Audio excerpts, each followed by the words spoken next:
अंकित एक वस्तु को 10% की हानि पर बेचता है। यदि वह इसे 30% कम में खरीदता है और 26 रुपये कम कीमत पर बेचता है तो उसका लाभ 10% का होगा। ध्यान से समझिएगा, बड़ा बेहतरीन सवाल है। 10% की हानि पर बेचता है। मान लीजिए कि 100 रुपये का वो सामान है तो 10% के लॉस पर बेचेगा, यानी कि 10 के लॉस पर बेचेगा। यानी बेचेगा कितने में यहाँ पर? 90 रुपये में। 100 माइनस 10, 90 रुपये में बेचेगा। अब कह रहा है यदि वह इसे 30% कम में खरीदता है। पहले खरीद रहा था 100 में, अब 30% कम में खरीद रहा है। यानी कितने में खरीद रहा है? 100 में से 30% घटाइए, यानी कि 70 बचेगा। ठीक, तो अब 70 में खरीद रहा है। जैसे ही 70 में खरीदा और 26 रुपये कम कीमत पर बेचा तो उसका लाभ 10% हो गया। लाभ यहाँ पर 10% है।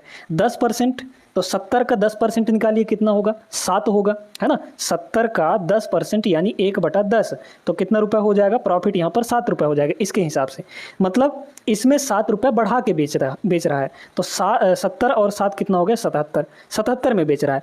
और साफ तौर पर देखा जा सकता है कि यहाँ पे जो विक्रय मूल्य है वो कम हो गया है। कितना कम हो गया है यहाँ पर? 90 माइनस 77 यानी कि 13 कम हो गया है। वही चीज़ यहाँ पे दिया गया है कि 26 रुपये कम कीमत पे बेचा है। 13 की वैल्यू कितनी हो गई यहाँ पर? 26। तो 1 की वैल्यू कितनी हो जाएगी यहाँ पर? 2 के बराबर। हमें पूछा था वस्तु का सीपी, तो सीपी कितना हो जाएगा? 200 रुपये हो जाएगा। क्योंकि 1 की वैल्यू 2 है तो 100 की वैल्यू यहाँ पर कितनी हो जाएगी? 200 रुपये हो जाएगी। क्लियर हो गया सभी को? ऑप्शन नंबर सेकंड यहाँ पे करेक्ट आंसर रहा।